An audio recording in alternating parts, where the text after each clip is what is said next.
अस्सलामुअलैकुम व्यूअर्स, कैसे हैं आप सब। उम्मीद है कि आप सब खैरियत से होंगे। Welcome to my channel delicious home cooking recipes. आज मैं आपके साथ बहुत ही अहम टोटका शेयर करने जा रही हूँ। जुलाई और अगस्त का महीना बरसात का महीना होता है। इसमें अक्सर हमारे आटे में छोटी छोटी सुंडियाँ और कीड़े पैदा हो जाते हैं, जिसकी वजह से हमारा आटा ख़राब हो जाता है, उसमें चिपचिपाहट पैदा हो जाती है। तो आज मैं आपको जो तरीका बताने जा रही हूँ, उससे ना तो आपके आटे में सुंडियाँ पैदा होंगी। आपने हर स्टेप को ध्यान से जो है देखना है, उस पर अमल करना है और मेरी वीडियो को पूरा देखना है ताकि कोई भी अहम तरीका आपसे मिस नहीं हो जाए। जी व्यूअर्स, मैंने आटा जो है चक्की से पिसवाया है और मैंने पिसवा के इसका 2 घंटे के लिए इस बैग का मुंह खोल दिया था ताकि इस आटे की जो गर्माइश है वो ख़त्म हो जाए। और आप लोग कोशिश करें कि जब भी आप आटा पिसवाएं तो आपका आटा 10-15 किलो से ज़्यादा ना हो, क्योंकि आटा जब ज़्यादा होता है, ज़्यादा देर के लिए रहता है, तो उससे भी जो है हमारे आटे में सुंडियाँ पैदा हो जाती हैं। उसके अलावा जो है इसके अलावा मैंने लोहे का एक कंटेनर लिया है। इस कंटेनर को मैंने अच्छी तरह से धो लिया है। धोने के बाद मैंने इसको आधे घंटे के लिए धूप में रख दिया है। और आप लोग कोशिश करें कि जब भी आपने आटा इस कंटेनर में डालें, चाहे आपका प्लास्टिक का कंटेनर हो, लोहे का कंटेनर हो, जो भी कंटेनर हो, आपने उसको अच्छी तरीके से हर दफ़ा आटा डालने से पहले उसको आपने अच्छे तरीके से धो लेना है। अभी मैं आपके साथ वो तरीका और वो टोटका शेयर करने जा रही हूँ जिसकी वजह से हमारा आटा सुंडियों से और कीड़ों से महफूज हो जाएगा।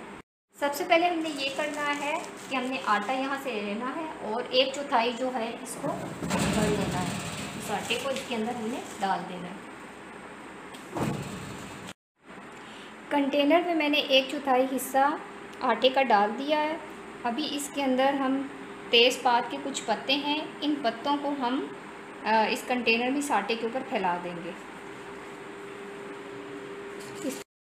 तेज़पात को पत्तों को मैंने कंटेनर के आटे के ऊपर फैला दिया है।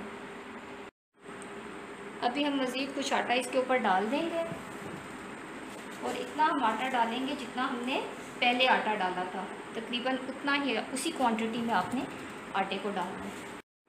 आटे पर एक तह मैंने तेज़पात की लगाई। अभी दूसरी तह जो मैं लगा रही हूँ वो है हमारे पास लाहौरी नमक।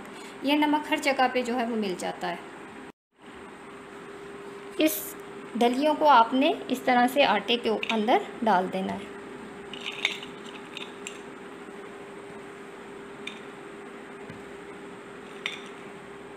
इस तरीके से अभी मैंने इसके अंदर नमक की डलियाँ डाल दी। अभी दोबारा से हम एक और तह जो है वो आटे की लगाएंगे। इस तरह से हम दोबारा से एक और तह जो है वो आटे की लगा लेंगे, उसी तरह से उसी क्वांटिटी में।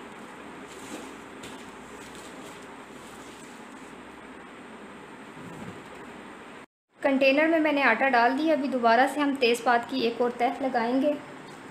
इस तरह से हम तेज़पात को डाल देंगे। जी व्यूअर्स, अगर आप मेरे चैनल पे नए हैं तो प्लीज़ मेरे चैनल को लाइक करें, सब्सक्राइब करें और मेरी रेसिपीज़ को अपने दोस्तों के साथ शेयर करें। अगर आपके पास आटा ज़्यादा है, आपने इसी तरह से आटे की तहें लगाते जाना है। एक तह में आपने लाहौरी नमक डालना है, एक तह में आप लोगों ने तेज़पात डालना है और इसी तरीके से आटे की तहें लगा के उसके बाद आपने कंटेनर के ढक्कन को बहुत अच्छे तरीके से बंद कर देना है। बाज़ औक़ात ऐसा होता है कि कंटेनर के ढक्कन को हम अच्छी तरीके से बंद नहीं करते, जिसकी वजह से यहाँ से हवा अंदर जाती है। उस हवा के साथ छोटे छोटे कीड़े भी चले जाते हैं, या फिर कीड़े जो है हवा जाती नमी के साथ कीड़े पैदा हो जाते हैं। इसलिए आपने कंटेनर के ढक्कन को बहुत अच्छे तरीके से बंद करना है। इस बात का आपने बहुत ख्याल रखना है।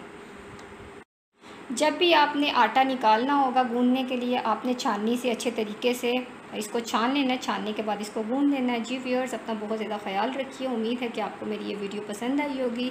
नेक्स्ट वीडियो में आपसे दोबारा मुलाकात होगी। अल्लाह हाफ़िज़।